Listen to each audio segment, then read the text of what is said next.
Ito po yung pinaka ano, Hindi ko magalamid ako. itong rotary switch natin, ito na rin yung pinaka on off. Pwede yung pitin pa kaliwa or pwedeng pa kanan. Yan. Yung ang ano po nito, yung 10.5 kapag maglalaba lang, 10.5 yung timbang ng lalaban yung damit. Kung ano naman ida-dryer nyo, ang kaya nyo lang patuyuin 7 kg. 7. Kaya kung itutuloy nyo na ho yung lalaban, dapat ang laman Babaw. nito 7 kg na kung itutuloy nyo. Kasi mayroon siya ditong program na wash and dry, yung diretso na. Diretso na. Kung lalaban lang, 10.5. May damit po kayo dyan na pwedeng ilagay. Andun. Pwede pong Ay, ito towel, pa pala. kumot, para Yung kumot, ayun. ma-testing na po. Siguro mo. Ito pala, ito sir yung ano na to. Ito yung pinaka-filter. Yung parts, yung salang dumi. Ayan, kasi dito nyo titingnan, lilinisin yung mga lint, yung mga hingol-mol ng damit, sinulid. Ito yung napupunta. Bubuksan lang to every month. Monthly ito, paandarin nyo tong ano. May program kasi siyang tab clean. Para lang linisin yung loob ng drum. Para yung mga latak ng sabon na naiwan sa loob, malilinisan. Sisat lang sa ano. Dito yung drum clean, paandarin nyo lang hanggang matapos. Paglagay din kayo ng baking soda, kahit ilagay nyo dito sa loob o sa lagay ng sabon. Para yung mga latak na naiwan, matanggal agad. Pantanggal. Pagkatapos na po yan, pag natapos na yung oras na, may isang oras, 1 hour and 24 minutes. Saka nyo ito bubuksan para i-check kung may mga naiwan dumi dito, sinulid, sa mga coins. Diyan, makikita mo nyo pagka marami na. Kailangan lilinisin din. Okay. Ito po, may pang emergency drain dito, yung mas maliit. Halimbawa, naglaba kayo, tapos inabot ng brownout, hindi nyo matitrain yung tubig. Oo nga. Ang gagawin nyo lang to, tatanggalin nyo yung takip na to, para yung tubig na nasa loob umagos. Pwede yung sahuring lang ng palanggana o tabo para matanggal. Pag naubos na, sa kanila lang ibalik. Okay. Pwede po ba dyan, yung halimbawa nagkusot ka po, tapos kung gusto mong i-dryer, Spin? pwede pong Pwede ganun lang. naman, Dryer, ayan, ganun lang Pwede po. spin dry. Saka ito po, may ano pa rito, isa, yung pang emergency din, pang ano rin to ng pambukas ng pinto. Yung kulay puti na to, Tingnan kung mo. mayroon kayong stick o flat screwdriver, ito. Kita nyo ito may butas, yung naka-usli na yan. Yan Diinan nyo yan habang sabay na dito. Diin tapos hila. Para mabuksan. Para mag-release yung lock dito sa pinto. Kasi electric yan eh. Kapag hindi po mabuksan. Kasi pag nag-brown out, itong puti to? hindi nyo mabubuksan. Ito sir, itong putin to? O yung puti. Bali ang ano lang ho, diinan nyo lang pababa. Pababa. Hilahin, parang hilahin. Ilahin lang pababa sa kanya buksan para yung lock dito mag-release. Pag nag-brown out, hindi mo makukuha yung damit sa loob. Kasi di yung mabubuksan kung Walang kuryente, hindi kung walang kuryente, inabot. Sige po, pakakailangan nyo na yan para matesting natin. Okay lang, konti lang muna. Oo, konti lang muna para lang maano natin yung cycle. Ito naman may reference. Basta kung ang gagamitin yung program, 10.5, ang normal pong setting na dapat yung gamitin dito sa cotton. Cotton. Cotton. Kasi cotton yung normal kung gagamitin nyo ng 10 or 10.5. Hanggat maaari po, huwag nyo lalagpas. Pwedeng mas mababa. Huwag lang overload. Kasi pag overload, mahirapan yung motor, yung mechanical niya, mapupwersa, yung belt, pulley, lahat yun apektado. Pwedeng mas magaan dyan. Huwag lang lalagpas. Pero nung itong reference, kasi kung damit lang, yung per piece, may estimated ditong kung gaano karami. Kasi yung 10 kilogram, kung mga damit lang yan, mga 32 to 40 pieces. Depende yan sa laki. Kung medyo malalaki, siguro mga 32. Pero kung mga karaniwan lang, aabot siguro ng mga 40. Madami na rin pala. Ayan. Ngayon, kung yung 7 kilogram, dito yan, pagitan ng 6 and 8, siguro mga 24 peraso. pieces lang. Kung dire-diretso na po na pang dire-diretso na. dryer. Dito nyo po lalagay yung sabon. Yung dahil liquid po yan, okay lang po ito na nakababa kung liquid kasi may butas yan. Ngayon kung naubusan ako ng liquid at powder, dapat nakataas to. Nakataas. Ito pong na to, lagay ng Fabcon, yung Downy softener dito. Ito naman na sa loob, Blitz Sunrocks. Pwede po. Dito yan. Kaya may ano to. Tatluhan ang pwede nyo ilagay. Kasi yung ibang washing machine, dalawa lang. Kaya nga po. Sabon lang, saka fabric conditioner. Itong ganitong model ng ayan, may lagayan ng ano, ng Blitz Sunrocks. Sige po, Lagyan mo nga. pakilagyan nyo na po. Dano ka na. Isang ano lang. Isang scoop lang. Isang yan. Siguro, kasi isang ano lang naman yan. Kalahati lang. Ayan, dito.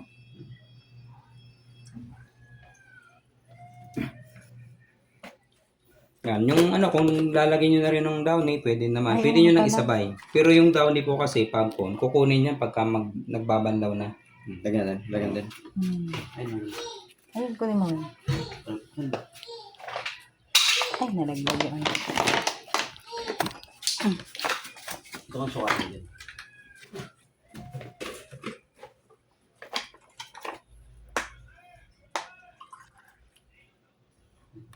Sir, no? Dyan.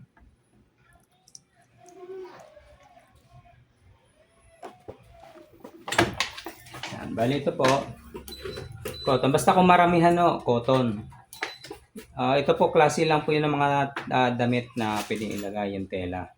Yung synthetics, yung hindi po klase ng cotton, yung karaniwan na dyan, maninipis, yung kung suotin nyo nga, medyo mainit sa katawan yun eh. Yung cotton no kasi fresh kasi ano eh, yung breathable nakakasingaw eh. Yung mix, pwede nyo pagsamahin yung cotton or synthetics, yung klase ng damit. Huwag nyo na paghaluin yung pantalon saka damit. Kasi mabigat. Klase lang yan ng tela. Ibig sabihin no, yung cotton or synthetics, pwede nyo pagsamahin dito. Pero yung ano po dyan, yung dami po, kumpara doon sa cotton, ito mas konti yan.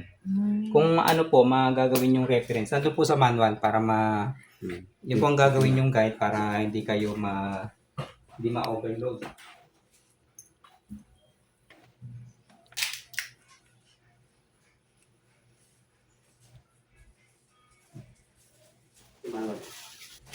Yan po, yan ang guide nyo. Kasi nandito po yung reference.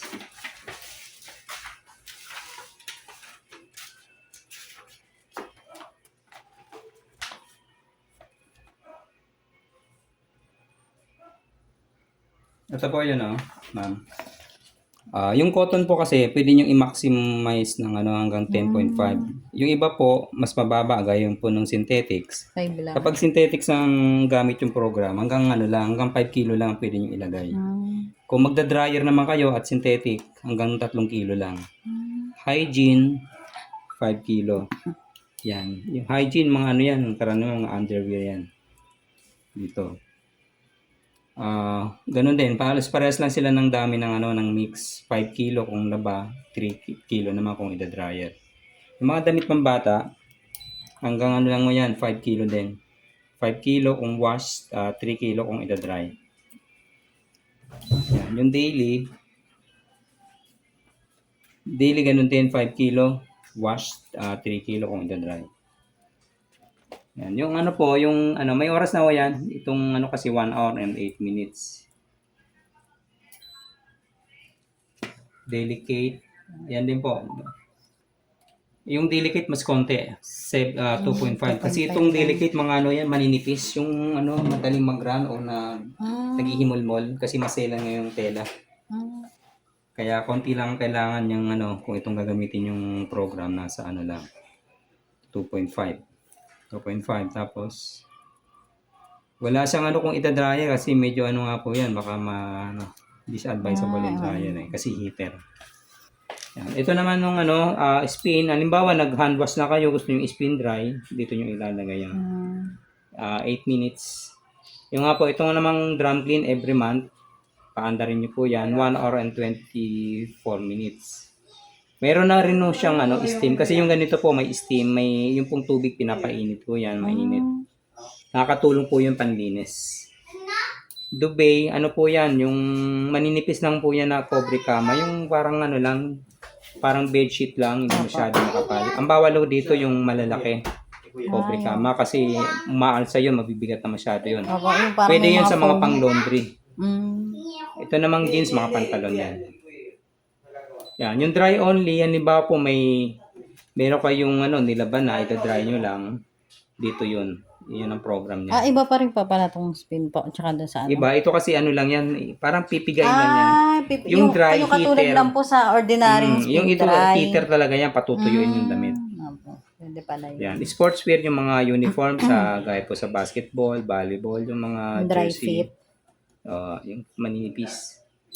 Yung Quick 15, ano lang po yan, yung mga pinagpalitan lang, ano ba, pinagpawisan lang, wala masyadong dumi. Quick 15. Pero konti na po ang pwede nyo ilagay. Halos 1 kilo lang. 1 kilo lang. 1.25 lang. Ito pong Quick 29, medyo marami-rami yan. Nasa 5 kilo. Nasa 5 kilo kung Quick 59. Basta yung wala po masyadong mancha, wala masyadong dumi. Pwede dito. Kumbaga yung pinang-alis ng saglit. Yung nagpalitan lang, wala masyadong dumi. Ito, para lang matesting natin. Ito, dito na lang sa Quick 15. Pagka ready na po, may sabon na ilagay na yung downy. Pipress nyo lang to. Saka ano po pala, mayroon pang isang option. Ito po pala, yung temperature na yan. Ayan, ito po kasi kung gusto nyong habang naglalaba, yung tubig paiinitin. May temperature po yan. May 20 degrees, 30, 40. Pag dito hanggang 40 lang. Pero kung cotton po ang program, hanggang 90 degrees. Mahabang oras yung dyan. Yung temperature, pwede po yung gamit pang yung pang disinfect, sterilize. Pag mas mataas yung temperature, nakakapatay ng bacteria yun, yung mga kumakapit sa damit. Kaya nung nagdaang pandemic, yung mga damit na sinuot, pwedeng gamitin to. Basta kailangan mataas lang yung temperature. Huwag nyo lang gamitin yan sa mga dikulay. Kasi pagka ginamitan nyo ng temperature, siyempre mainit, madaling kukupas pag mainit ng tubig. May kulay. Yan. Saka ito po, ito namang spin. Yan po yung bilis ng ikot pagka nag-spin dry na. Yan. Kapag medyo malalaki o makapal gaya po nun, yung kortina, kumot o towel, taasan nyo po yung RPM para pigang-piga. Pag mas mabilis kasi ang ikot, mas napipiga, madaling matutuyo pag isasapay nyo na. Pero kung mga damit lang, yung medyo mababa, 600 to 800 pwede na yan. Kasi madaling plansahin yung damit pagka hindi masyadong gusot. Doon kasi pagka nailagay sa pinakamabilis, gusot na gusot yung damit, mahirap plansahin, lalo yung mga uniform. Kaya ito rin, rin po ito, depende dun sa, sa kapal po ng tela o damit. Yan, yun na po. Basta pag ready na, ito lang po, start nyo lang to. Press nyo lang start. Yan. Yan po, pagka nakalock na po yan, lumabas yung kandado, nakalock ng pinto, din ay mabubuksan. Saka sabay, naglo-load na rin po yun ng tubig. Ito pala, pagka powder po, kung halimbawa maubusan nyo kayo ng liquid, yung powder hanggat maaari, doon nyo po banda ilagay sa dulo. Kasi pag nandito sa bungad, lalo kung malakas yung pressure, umaapaw po kasi yung sabon, yung bulak. Yan ang dumadaloy dito. Pag lagi may dumadaloy dyan, mabilis kinakalawang to. Tapos doon, iikot yan kung marami. Madalas may makita kayo ditong marka. Ay, gaya niya, no? Kasi pag may tumapon dyan, dahil bilog to, iikot yan doon. Tapos sa pinakagitna, doon lang aagos. Kaya po yan. Kanina may umirit kasi may tumapon. Anong gano'n pala, no? Yan. Yan. Pagka na po yan, start nyo na, tuloy-tuloy na yan, hindi nyo kailang bandayan hanggang matapos. Kasi pagka yan, nagwawash na yan, pagka tama na yung dami ng tubig, madidetect po kasi ng sensor, water level sensor kung tama na yung dami. Automatic i-into yan. Naglalak po kasi to. Pagka naglock na yan, tama na yung dami ng tubig. Saka yan mag-uumpisa ng umikot, magwawash. Saka may rin to, may feature. Halimbawa po, naglalaba kayo, may anak kayong maliit, baka mapaglaruan yan. Pwede nyo i-activate yung child lock. Yung dalawa na to, pag nag-umpisa siya ng wash, kasi ngayon nagkakaroon ng tubig. Pag nag-umpisa na mag-wash kasi iikot na yan, sa kanya po ito, long press yung dalawa. Yan, long press hanggang lumabas po yung icon, yung parang ulo ng bata na nandito. Ayan, gaya po niyan. Pwede nyo i-activate ito, yung dalawa, sabay nyo lang. Ayan, pag ganyan no, child lock. Kasi kahit na mapaglaruan to, pag may pinindot, hindi na malayan, nilaro-laro yan. Kahit pipihitin mo yan, hindi yan nababago. Ayan. Kasi naka-child lock. Huwag lang ilalagay dun sa gitna kasi mamamatay, mare-reset, mag-off. Ayan. Basta naka-child lock, pwede yung ano yan, galawin. Kahit is nasa dyan. Ayan. Kung ibabalik sa normal, ganun yun, no? Ilong press nyo lang. O, sabay. Ayan. Yan ang normal. Kaya kung ano, iwasan yung may masagi dito para hindi po huminto o mabago yung program. Yun lang po. Yung iba dito, i-check nyo lang po sa manual.